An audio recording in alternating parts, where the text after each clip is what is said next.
Hello friends, कैसे हैं आप लोग। मेरे इस चैनल में आपका बहुत बहुत स्वागत है। और आज हम चर्चा करेंगे मध्यकाल पर। ठीक है, मध्यकाल की कला जो कि पाल शैली के रूप में आप उसे जानते हैं, तो उस पर हम चर्चा करेंगे। तो चलिए स्टार्ट करते हैं।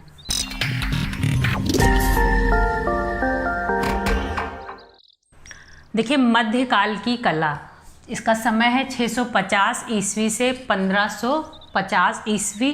ठीक है, इसे पाल शैली के रूप में जानते हैं, जो कि पोथियों की कला कही जाती है। ठीक है, पोथियों की कला कहें या पोथियों से आप ताड़पत्रीय चित्रण शैली भी इसे कह सकते हैं। ताड़पत्रों पर यहाँ पर चित्रण हुआ है, लघु शैली भी आप इसे कह सकते हैं। देखिए, थोड़ी सी मैं आपको इसमें जानकारी दे देती हूँ। 7वीं शताब्दी के पश्चात, बाद में 7वीं शताब्दी के बाद में यहाँ पर भित्ति चित्रण जो होता था, जो कि गुफाओं में आप जानते हैं, तो धीरे धीरे उसका गिरावट होने लगी थी भित्ति चित्रों में 7वीं शताब्दी के बाद।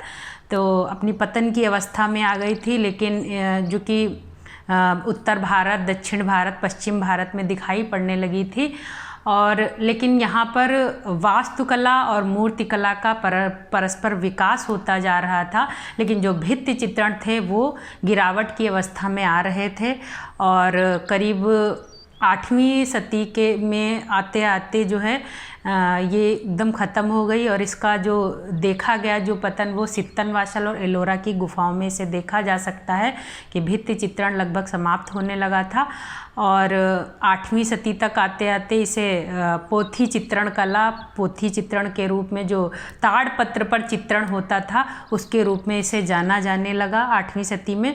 उसके बाद धीरे धीरे ये और भी आगे इसका रूप जब बढ़ता गया, तो ये करीब 11वीं सदी ईस्वी में ये अपभ्रंश शैली का रूप इसने ले लिया था। ठीक है, देखिए, इसके बारे में बहुत ज़्यादा जानकारी के लिए मैं इसको आपको डिटेलिंग में पढ़ाऊंगी, तब आपको बहुत अच्छे से समझ में आएगा कहाँ से ये पोथी चित्रण शुरुआत हुई थी, क्यों हुई थी।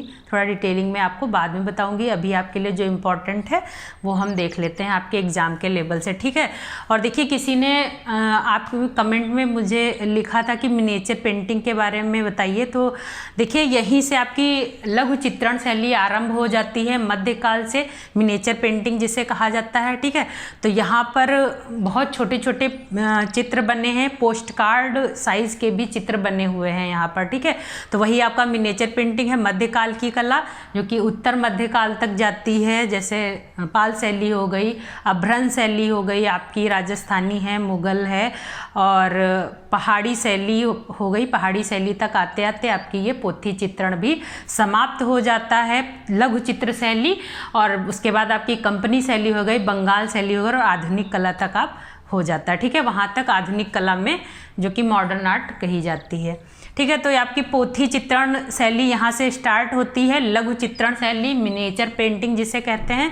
तो देखिए, मध्यकाल की कला, इसको 2 भागों में बांटा गया है। पूर्व मध्यकाल का समय और उत्तर मध्यकाल। इसका समय है पूर्व मध्यकाल का 650 ईस्वी से 1000 ईस्वी, और उत्तर मध्यकाल का समय है 1000 से 1550 ईस्वी। ठीक है, और पूर्व मध्यकाल के अंतर्गत पाल वंश या पाल शैली इसे कह सकते हैं, ये आता है। तो इसका समय है 730 से 1197 ईस्वी।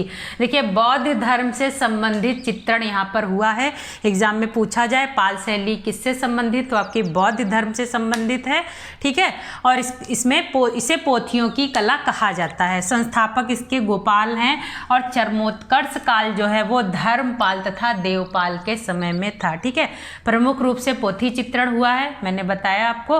ताड़पत्रीय चित्रण ग्रंथ यहाँ पर बने हैं, और जिन्हें पाम लीफ या मैनोस्क्रिप्ट भी कहा जाता है। ठीक है, कभी कभी एग्जाम में लिख के आ जाता है पाम लीफ या मैनोस्क्रिप्ट किसे कहते हैं, तो ताड़पत्र को कहते हैं। देखिए, ताड़पत्र क्या होते थे, ताड़ के जो पत्ते होते थे उन पर चित्रण होता था, और इनके बीच में चौकोर या आयताकार जगह छोड़ी जाती थी, छोटे छोटे बनते थे। करीब इनकी लंबाई है 22 इंच लंबाई होती थी और 2 सही 1/4 इंच इनकी चौड़ाई होती थी। ठीक है, तो इनमें बीच में चौकोर जगह छोड़ देते थे। वहाँ पर बौद्ध धर्म से संबंधित, महायान संप्रदाय से संबंधित यहाँ पर चित्र बनते थे। ठीक है, और उसके किनारे किनारे जो जगह छूटी रहती थी उसमें देवनागरी लिपि में लेख लिखा होता था जो पाली भाषा में होता था। ठीक है, और इनको सुरक्षित ज़्यादा लंबे समय तक रखने के लिए इस पर काष्ठ लकड़ी का जैसे फलक चढ़ाया जाता, जैसे दफ्ती एल्बम की तरह इसको सेव कर दिया जाता था।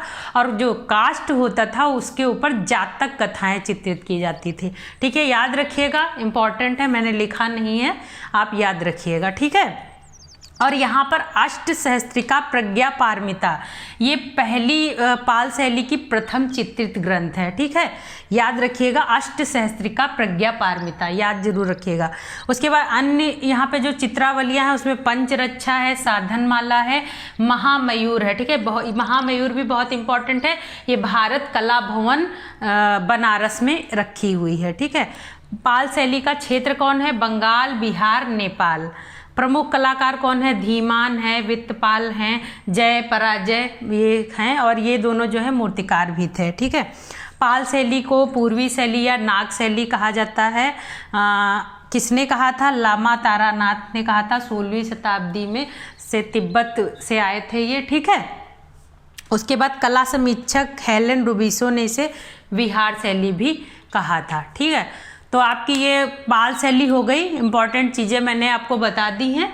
चलिए अब दूसरा पढ़ते हैं। देखिए, इसके बाद आपका है उत्तर मध्यकाल, जिसका समय है 1000 से 1550, और इसके अंतर्गत आती है आपकी अभ्रंश शैली, जिसका जो 1000 से 1550 ईस्वी तक का इसका समय है। इसको बहुत सारे नामों से जाना गया है। देखिए, यहाँ पर राजपूत और सल्तनत काल दोनों के मिक्स यहाँ पर चित्र बने हैं, दोनों से सम्मिलित यह शैली बनी है। ठीक है, और यहाँ पर इसको बहुत सारे नामों से जाना गया है। बहुत से विद्वानों ने इसकी खोज की है, जिसमें से पश्चिमी भारतीय शैली कहा है आनंद कुमार स्वामी लामा तारानाथ ने। क्यों कहा था? क्योंकि पश्चिमी भाग में यह पनपी थी, इस वजह से इसका नाम पश्चिमी भारतीय शैली इन्होंने कहा। गुजरात में जन्म होने के कारण इसे गुजराती शैली कहा गया, NC मेहता ने कहा। और जैन शैली भी इसे कहा गया, क्योंकि यहाँ पर बहुत सारे जैन चित्रण यहाँ पर हुए हैं, इसलिए जैन चित्र शैली इसे कहा गया। और इन सारे नामों का खंडन करते हुए राय कृष्णदास ने इसे अभ्रंश शैली नाम से पुकारा। ठीक है, और यहाँ पर चित्रण की 2 विधाएं हुई हैं, 2 विधाओं पर चित्रण हुआ है, ताड़पत्र कागज पर, और दूसरा ताड़पत्र कपड़े पर हुआ है, ताड़पत्र कपड़े पर यहाँ पर प्रयोग हुआ है। दूसरा है आपका कागज पर, यहाँ पर प्रमुख रूप से चित्रण किया गया है। ताड़पत्र जो कि पाम लीफ मैन्युस्क्रिप्ट कहा जाता है, और कागज पेपर मैन्युस्क्रिप्ट कहा जाता है। समय था 1350 इसका पेपर का, कागज का जो हुआ था। ठीक है, 1350 में इसका प्रयोग हुआ था। 14वीं सदी जिसे कह सकते हैं, 14वीं सदी में भारत में कागज का प्रयोग होने लगा था। ठीक है, याद रखिएगा, एग्जाम में पूछा जाता है कब से भारत में कागज का प्रयोग हुआ था, तो 14वीं सदी से भारत में कागज का प्रयोग हुआ था 1350 में। और यहीं से ताड़पत्र की जगह पर लुगदी वाले कागज का यहाँ पर प्रयोग होने लगा था। ठीक है, और प्रथम ताड़पत्र जो चित्रावली है वो है औघर नियुक्ति वृत्ति, 1060 में यह बनी है। और दूसरी है निशीत चूर्णी, जिसका समय है 1100। ठीक है, याद रखिएगा, प्रथम ताड़पत्र चित्रावली यहाँ पर अभ्रंश शैली में, औघर नियुक्ति वृत्ति 1060 की, और दूसरी निशीत चूर्णी जो कि 1100 ईस्वी में बनी थी। तो उसके बाद प्रथम कागज पर चित्रित चित्रावली है आपकी 1360 का कल्प सूत्र। ठीक है, कागज पर, और कल्प सूत्र में सबसे पहली बार स्वर्ण रंगों का प्रयोग किया गया था। कागज वाले ग्रंथ कुछ मुख्य हैं, देख लीजिए। 1423 की सुपासना चर्यम, उसके बाद है लौर चंदा, मुल्ला दाऊद ने लिखा था। ज्ञानार्णो ये इसमें ग्रंथ है। उसके बाद बसंत विलास, बालचंद सूरी ने इसे लिखा था। यह भी बहुत प्रमुख यहाँ पर ग्रंथ है कागज वाले ग्रंथों में। ठीक है, तो ये आपका हो गया अभ्रंश शैली, पाल शैली। इंपॉर्टेंट चीज़ें मैंने आपको बता दी हैं।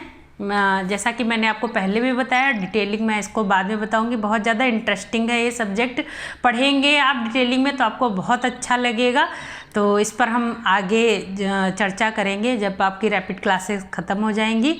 और देखिए, अगर आप इस पर वीडियो देखते हैं, बाकी अगर आप फेसबुक पर भी देखना चाहें तो मेरा पेज है, आप उसे लाइक कर सकते हैं।